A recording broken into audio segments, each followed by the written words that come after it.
નમસ્કાર વિદ્યાર્થી મિત્રો, ધોરણ 8 આજે એટલે કે 6/9/2024 રોજ લેવાયેલ વિજ્ઞાનની પ્રશ્ન બેંકનું સંપૂર્ણ આપણે સોલ્યુશન કરીશું. જેની અંદર તમે જુઓ તો પ્રશ્ન 1 છે, નીચેના પ્રશ્નોના જવાબ આપો. જેની અંદર પહેલો જ છે કે નીચે આપેલા પાક તેમની લાક્ષણિકતા આધારે ખરીફ પાક છે કે રવિ પાક છે વર્ગીકરણ કરવાનું છે. તો પહેલું જોઈએ કે આ પાકનો સમયગાળો વર્ષા ઋતુ છે, તો વર્ષા ઋતુમાં સમયગાળો એટલે કે ખરીફ પાક છે. બીજું કે આ પાકનો સમયગાળો ઓક્ટોબરથી માર્ચ છે, તો એ રવિ પાક છે. પછી મગફળી અને કપાસ આ પાકમાં સમાવિષ્ટ છે, તો મગફળી અને કપાસ એ ખરીફ પાક થાય છે. ચોથું, આ પ્રકારના પાકને વધારે પાણીની જરૂર પડે છે, તો કયા પાકને વધારે પાણીની જરૂર પડે છે, તો કયો પાક છે વિદ્યાર્થી મિત્રો એ તમારે લખવાનું છે, બરાબર. પછી રાઈ અને અળસી આ પાકના ઉદાહરણ છે, તો રવિ પાક છે. કયા છે? રવિ પાક છે. પછી નીચે આપેલા સૂક્ષ્મજીવો લીલ, પરજીવ અને ફૂગમાં વર્ગીકરણ કરવાનું છે. તો લીલની અંદર શું આવશે? તો કે સ્પાયરોગાયરા આવશે. અને પરજીવની અંદર શું આવશે? તો પેરામિશિયમ અને અમીબા આવશે. જ્યારે ફૂગની અંદર શું આવશે? તો કે પેનિસિલિયમ અને બ્રેડ મોલ્ડ જે ફૂગની અંદર આવશે. પછી ત્રીજું છે કે નીચે આપેલા સંસાધનોને તેમના ગુણધર્મને આધારે કોક, કોલગેસ કે કોલ્ટારામાં વર્ગીકરણ કરવાનું છે. તો પહેલું, તે કોલસાનું લગભગ સંપૂર્ણ શુદ્ધ સ્વરૂપ છે, તો એની અંદર કોલસો આવશે. પછી બીજું, તે 200 જેટલા પદાર્થોનું મિશ્રણ છે, તો કોલ્ટાર આવશે.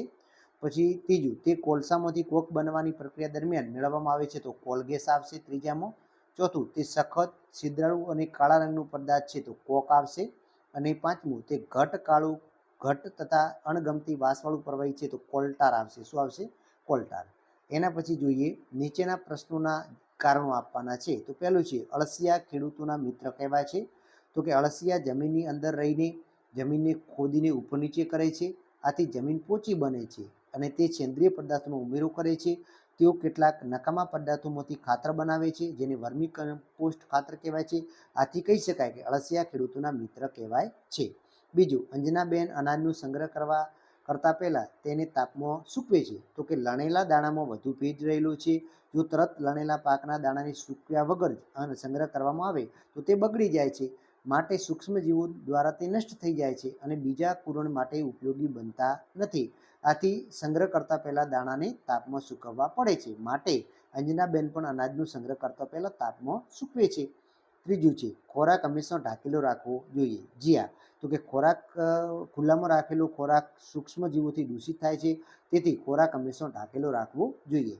ચોથું છે, ચેપી રોગ ધરાવતી વ્યક્તિને અલગ રૂમમાં રાખવી જોઈએ. હા, તો કે ચેપી રોગ ધરાવતી વ્યક્તિના સંપર્કમાં આવવાથી બીજા વ્યક્તિઓને પણ ચેપ લાગે છે, તેથી અલગ રૂમમાં ચેપી રોગ ધરાવતી વ્યક્તિને રાખવી જોઈએ. પાંચમું છે, વાહનોમાં બળતણ તરીકે સીએનજી પેટ્રોલ કરતો સીએનજી વાપરવું વધુ હિતાવહ છે. તો કે સીએનજી વાળા વાહનો હવાનું પ્રદૂષણ કરતા નથી, તેથી સીએનજી વાળા વાહનો જે છે એ ઓછું પ્રદૂષણ કરે છે, એટલે સીએનજી વાપરવું હિતાવહ છે. એના પછી છે તો પ્રશ્ન 3 છે. એનો પેલો, વિરાટભાઈ તેમના ઘરે 50 કિલોગ્રામ ઘઉંનો સંગ્રહ કરવા માટે તે માંગે છે, તો તેની જાળવણી માટે શું કરી શકાય? તમારા મંતવ્યો જણાવો. તો આમ તો તમારા જ મંતવ્યો, પણ આપણે લખી શકાય કે ભાઈ ઘરમાં કોઈ અનાજનો સંગ્રહ કરતો હોય તો તેની અંદર આપણે લીમડાના સૂકા પાન નાખીને સંગ્રહ કરીએ તો લાંબા સમય સુધી સાચવી શકાય છે. બીજું છે, મચ્છરથી થતા રોગોથી બચવા માટે તમે શું કાળજી રાખશો? તો મચ્છરોથી થતા રોગોથી બચવા માટે આપણે તો પહેલાં જો મચ્છરનો ઉપદ્રવ હોય તો આગળ દવાનો છંટકાવ કરવો જોઈએ, આખી બાયના કપડાં પહેરવા જોઈએ, મચ્છરદાનીનો ઉપયોગ કરવો છે, એ બધું લખી શકાય.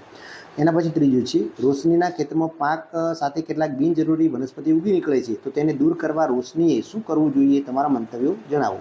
તો કે નિંદામણ દૂર કરવા જો શક્ય હોય તો હાથથી ઉખડી દૂર કરવું જોઈએ, અથવા તો વાવણિયા વડે પણ દૂર કરી શકાય, અથવા તો નિંદામણ નાશક દવાનો પણ છંટકાવ કરી શકાય. એના પછી ચોથું છે, આમળા, કાચી કેરી, આંબલીની જાળવણી માટે કેવા પગલાં લેશો? તો કે મીઠાનો ઉપયોગ કરી લાંબા સમય સુધી સાચવી શકાય, અથવા તો એસિડ જાળવણીકારક પદાર્થો પણ ઉમેરી અને લાંબા સમય સુધી સાચવી શકાય.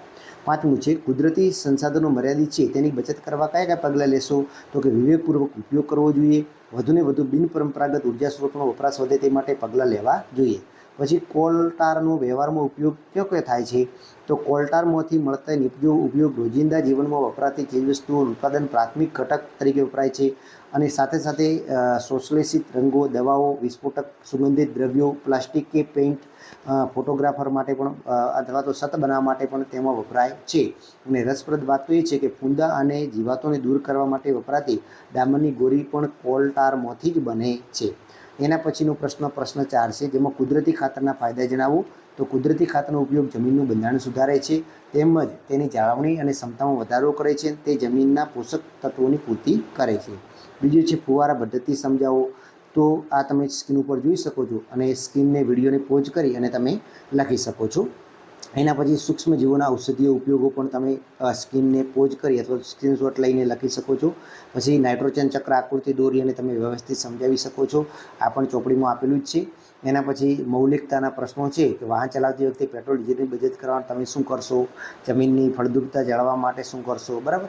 પછી આ ટૂંકા પ્રશ્નો જોઈએ તો તમે અહીંયા લખી શકો છો કે આથવણની શોધ કોણે કરી હતી. તો કે લુઈ પાસ્ટરે આથવણની શોધ કરી હતી અને તેનું ખોડમાંથી આલ્કોહોલ રૂપાંતર કરવા માટે થાય છે. શીતળાની રસીની શોધ કોણે કરી? તો એડવર્ડ જેનરે કરી હતી. એલેક્ઝાન્ડરે શાની શોધ કરી હતી? તો પેનિસિલિનની શોધ કરી હતી 1929માં.